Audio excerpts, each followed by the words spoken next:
Assalamualaikum warahmatullahi wabarakatuh.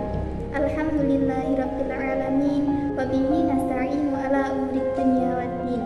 Wassalatu wassalamu ala asyrafil anbiya'i wal mursalin sayyidina wa maulana Muhammadin wa ala alihi washabihi ajma'in. Amma ba'du. Pertama-tama, marilah kita panjatkan rasa puja dan puji syukur kita kehadirat Allah Subhanahu wa taala yang mana pada saat ini kita semua masih diberi limpahan rahmat taufik serta hidayahnya dalam keadaan sehat walafiat. Kedua kalinya, salawat serta salam tetap terlimpahkan kepada baginda Rasulullah Shallallahu Alaihi Wasallam, yang mana karena beliaulah yang telah membimbing kita dari arah yang gelap gulita menuju arah yang terang benderang, yakni ajaran agama Islam yang diridhai oleh Allah Subhanahu wa taala. Sebelum menyampaikan pidato singkat ini, saya mengucapkan banyak terima kasih kepada Bapak dosen yang telah membimbing saya sampai semester 2 ini. Dan tak lupa pula saya berterima kasih kepada teman-teman yang sudah meluangkan waktunya untuk menyimak video ini. Pada kali ini, saya akan menjelaskan tentang bahayanya hasad. Dari Abu Hurairah radhiyallahu anhu bahwa Rasulullah Shallallahu Alaihi Wasallam bersabda, "Iyyakum wal hasada, fa innal hasada ya'kulul hasanati kama ta'kulun narul hatab aw qala syu'bah."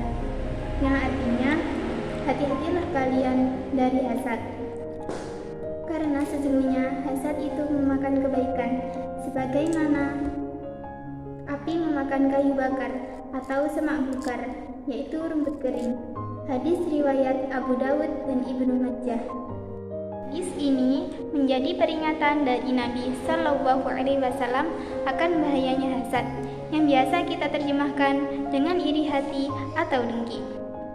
Hasad yakni penyakit yang bila ada pada seorang hamba, maka hamba tersebut tak menyukai kebaikan yang diperoleh oleh orang lain, sehingga dari sifat hasad menimbulkan penyakit lain, termasuk salah satunya yakni ghibah dan fitnah. Iri dengki merupakan dosa pertama yang terjadi di langit, yaitu kedengkian iblis kepada Nabi Adam, dan dosa pertama di bumi yaitu kedengkian Qabil dan Habil. Menurut Habib Umar, orang yang hasad akan dimulai dengan membanding-bandingkan dirinya dengan orang lain yang tidak disukainya karena memperoleh kebaikan atau kebahagiaan maupun penghargaan yang tidak diperoleh di dirinya. Ia akan merasa hanya dirinya yang lebih pantas memperoleh segala bentuk kebaikan dibanding dengan saudaranya itu. Pada akhirnya, orang yang hasad akan melakukan ghibah hingga fitnah untuk menjatuhkan saudaranya. Yang lebih jahat lagi dari yang ditimbulkan hasad kalau dia kemudian memprotes takdir Allah yang memberikan kebaikan kepada orang lain. Seperti contoh, "Ya Allah, aku ini lebih hebat, kenapa dia yang diberi lebih?" Begitulah gambaran orang yang berbuat dengki atau iri hati. Akibat penyakit hati ini, segala pahala amal soleh bisa terhapus sebagaimana api menghabiskan kayu bakar. Perlu kamu ingat, kalau rezeki itu sudah ada yang mengatur, rezeki juga tidak akan tertukar. Jadi, kamu tidak perlu iri dan dengki pada orang lain. Bersabarlah dan terima secara lapang dada yang telah dituliskan oleh Allah Subhanahu wa taala. Setiap cobaan pasti ada hikmah dan jalan keluarnya. Jika itu memang bukan takdirmu, maka Allah Subhanahu wa taala akan menggantinya dengan yang lebih baik. Allah Subhanahu wa taala mungkin tidak memberikan apa yang kamu minta, tapi Dia akan memberikan apa yang pas dan memang seharusnya patut untuk sesuai dengan kadar keimanan masing-masing. Agar hati senantiasa bersyukur dan dijauhkan dari perasaan iri juga dengki, mari kita baca doa berikut ini. Rabbana ighfirli wa li ikhwanina alladziina sabaquna bil iman wa la taj'al fi qulubina ghillan lil ladziina amanu Rabbana innaka ra'ufur rahim.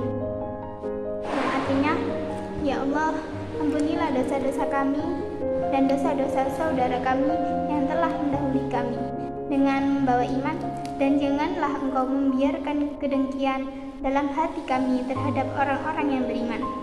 Ya Allah, sungguh Engkau Maha Penyantun lagi Maha Penyayang. Quran Surat Al-Hasyr ayat 10.